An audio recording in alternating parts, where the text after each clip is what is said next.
ఏంటయ్యా అంటే ఈ కార్యకర్తలకు సంబంధించిన ఇన్సూరెన్స్ స్కీమ్స్ని మానిటరింగ్ పర్ఫెక్ట్గా చేస్తున్నారు గ్రౌండ్ లెవెల్ని.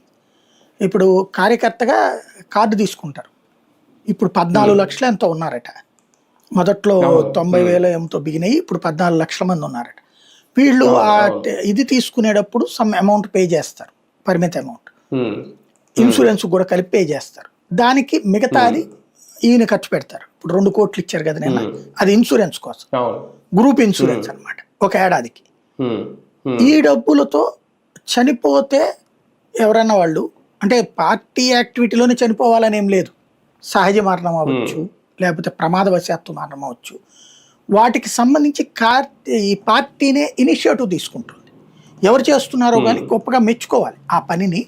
వాళ్ళు ఆ డెత్ సర్టిఫికెట్లు తీసుకోవడం దగ్గర నుంచి అన్ని ఫాలో అప్ చేసి వాళ్ళకి చెక్ పిలిచిస్తున్నారు కదా, ఆఫీస్కి పిలిచో లేకపోతే వాళ్ళ ఇంటికి వెళ్ళి ఇవ్వడమో చేస్తున్నారు 5 లక్షల రూపాయలు చొప్పున.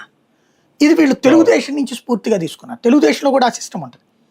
మీరు తెలుగుదేశంలో ఆన్లైన్లో సభ్యత్వం రిజిస్టర్ చేసేసుకోవచ్చు.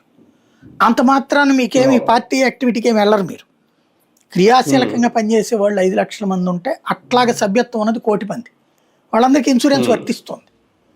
వాళ్ళందరికీ కూడా ఈ విధమైనది వాళ్ళు మరణాలప్పుడు డబ్బులు వస్తున్నాయి.